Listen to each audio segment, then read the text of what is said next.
বেলা কুতুম কাশিফিকা ত্রিপুরা রাজ্য কর্মচারী সংঘনি বখাতৈ আইনি হাইগ্রবা রাজ্য সাহিত্যে জবরদস্তিকে সাদা থুমুক বাই করংজা সালতাম পিয়াসা থাঙ্গৈ খরতা মুঙ্গৈ এফআইআর খাইগা ত্রিপুরা রাজ্য কর্মচারী সংঘ।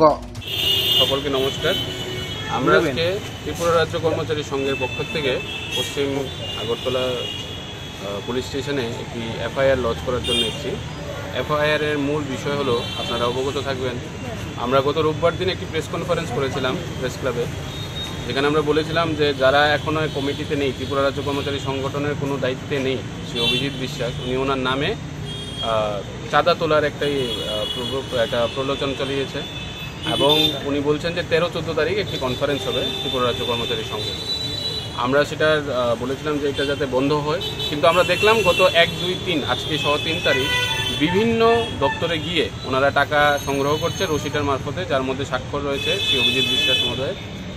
আমরা এই বিষয়ে মাননীয় আমাদের ওসি সাহেবের সাথে কথা বলেছি এবং আমরা ওনার পরামর্শ নিয়ে এবং আমাদের সাংগঠনিক সিদ্ধান্ত নিয়ে আমরা অভিজিৎ বিশ্বাস, শঙ্কর দেব এবং সুজিত দেবনাথের নামে একটি এফআইআর লজ করেছি, যা ইতিমধ্যেই নথিভুক্ত হবে। নথিভুক্ত হয়ে আমরা এফআইআর নাম্বার গোটা পেয়ে যাব।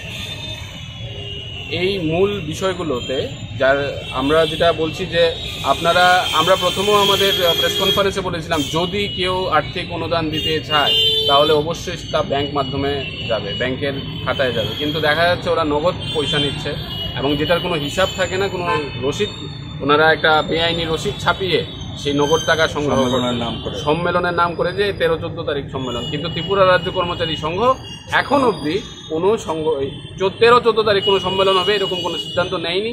আমরা নিয়েছি একটা সিদ্ধান্ত যে আগামী 3 মাসের মধ্যে আমরা রাজ্য সম্মেলন করব। তারা কি এখন কমিটিতে আছে? এখন অভিজিৎ বিশ্বাসবাবু উনি কমিটিতে নেই এবং গত 20 তারিখে 20/6/2024 ইংরেজিতে সেটা পুনর্গঠন হয়ে অভিজিৎ বিশ্বাসবাবুকে পদ থেকে সরানো হয়েছে এবং দায়িত্বমুক্ত করা হয়েছে এবং নতুন যে কমিটি সেটা আমরা কোঅপারেটিভ সোসাইটিতে জমা করেছি, যেটা রেজিস্ট্রেশন আমাদের আছে 7818/18। এই রেজিস্টার মূলে অভিজিৎ বিশ্বাস আজকের দিনে জেনারেল সেক্রেটারি নেই, উনি জেনারেল সেক্রেটারি হিসাবে সই করে ত্রিপুরা রাজ্য কর্মচারী সংঘের কোনো চাঁদা রাশি সংগ্রহ করতে পারেন না। এটা সম্পূর্ণ বেআইনি এবং অসংগঠনিক।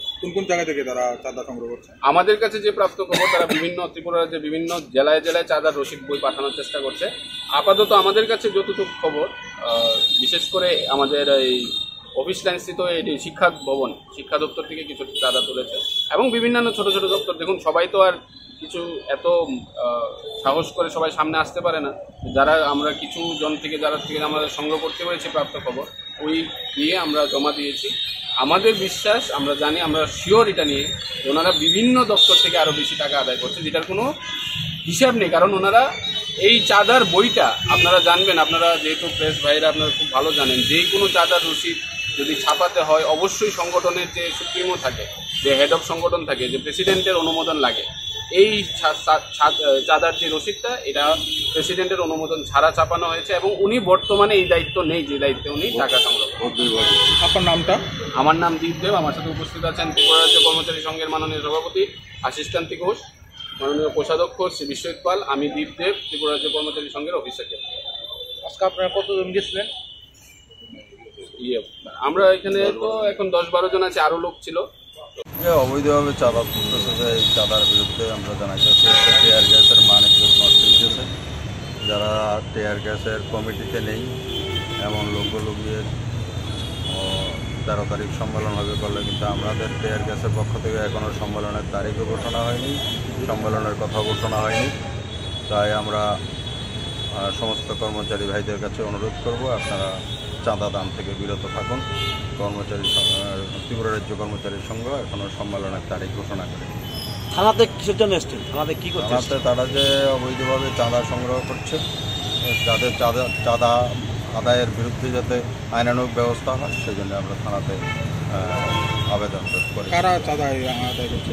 আবেদন করছে তো যেমন ত্রিপুরা রাজ্য কর্মচারী সংঘ থেকে যারা এখন কমিটিতে নেই, অভিজিৎ বিশ্বাস, তারপরে শঙ্কর দেবনাথ।